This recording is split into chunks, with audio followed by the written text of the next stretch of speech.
Oh my gosh, be careful, that board's loose. It's just a slight fall if you were to fall down the middle there. Hey guys, it has been a wild couple of weeks. We have been making lots of decisions. We've been meeting with HVAC and plumbing and electric and the cabinetry guy. Everything feels like it kind of hit all at once, but we're getting ready for our 4-way inspection here in a couple of weeks, so we've been really busy staying up late, making lots of decisions, doing lots of research on where we want things and what kind of things we want in, like outlets for your Christmas lights, or where all of your switches, and what kind of lighting you want in all the different spaces, and where you want vents for the HVAC guy, and cabinetry. We've been finishing the kitchen design.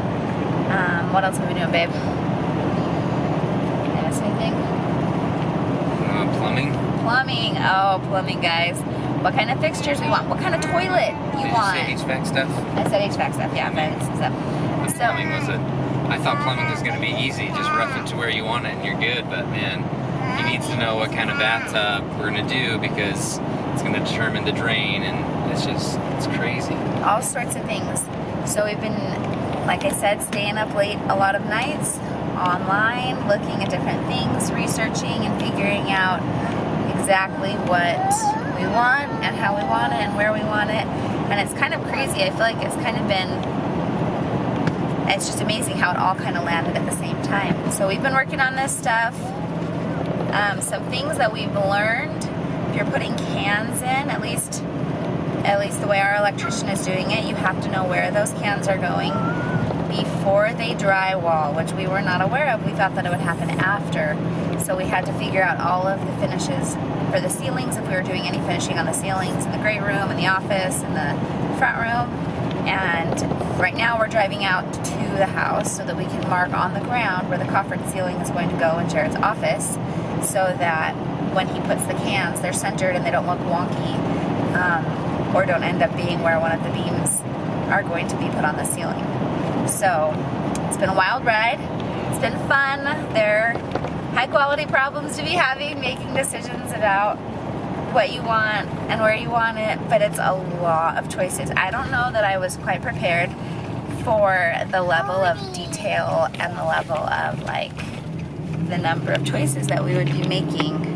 Were you prepared for this? I thought I was prepared. I was sure I was prepared, but I was not prepared. And I can do details.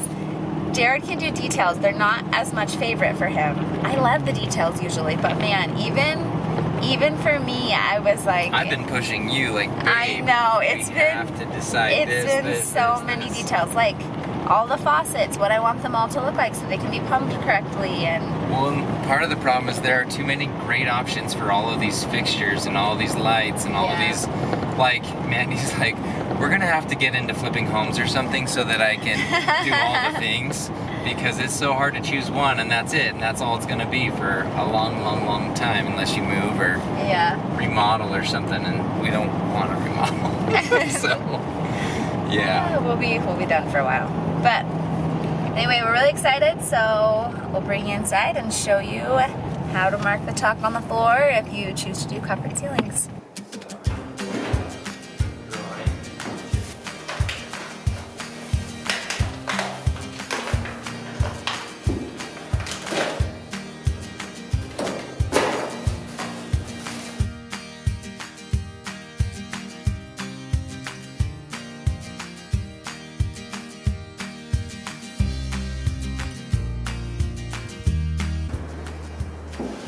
While Jared's doing that, something that we were told by numerous friends and people that have built homes already is that you want to make sure that you have enough lighting in the rooms.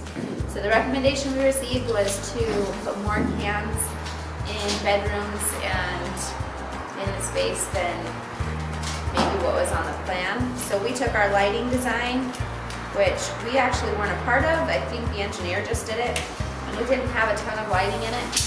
So we took it and your lighting design looks something like this, and we added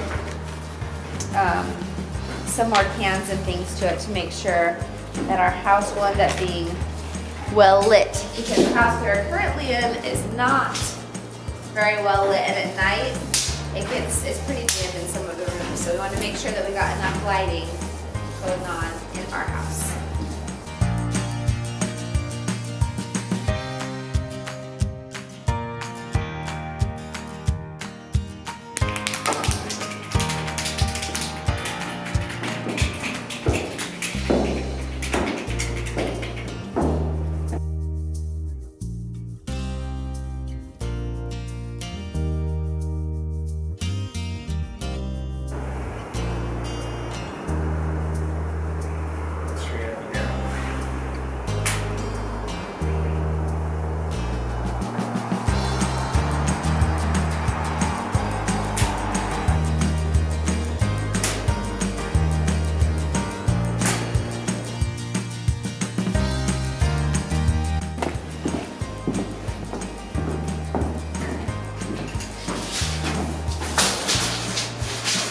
So from a spacing standpoint, I'm thinking 3 feet, which should be kind of center of the bookcase, and then add another 6, so you're at 9. That puts you at center of the fireplace, and just keep going. Basically 6-foot spacing all the way over, and then for the distance, let's see.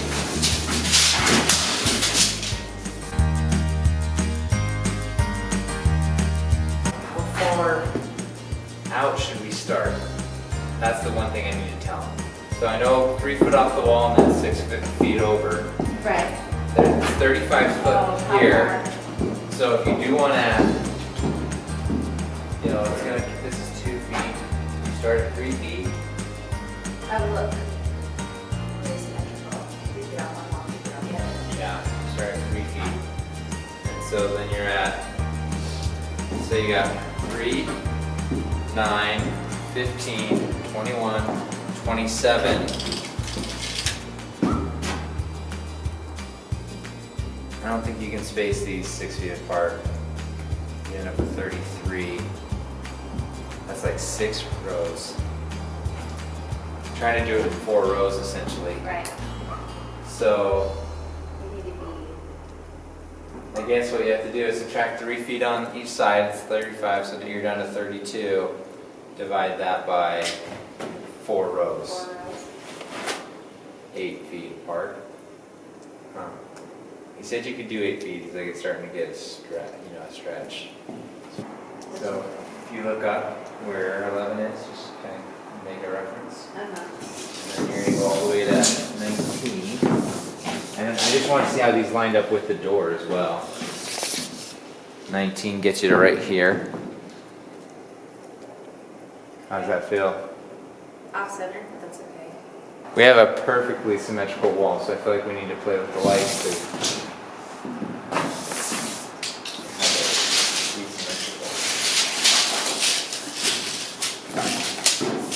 Added symmetry over here. Okay. So the first thing we have to clarify or decide are the sconce lights in here. So you can see where it's marked on the side. Yeah, right there. And over here will be kind of like knee-height lights. Where But did you that mark just it on the side? right here. A little circle with the cross means. Yep. And there. And over there. But right up here, my reach is about 8 feet. It's about where that board is, that first horizontal board. Yeah. That's where we're thinking. And because we'll have some steel landings, they can't run a light underneath. It'd be cool if they could. I say we ask your dad if he's seen that done. Okay. Because that would be better than sconces. Sconces get hit by furniture going up, and it would be great if it was overhead light. Yeah, that would be ideal. So same thing going up. Not go on this side and that side. Yeah, so I'm thinking on the sides if we have to do sconces. Okay.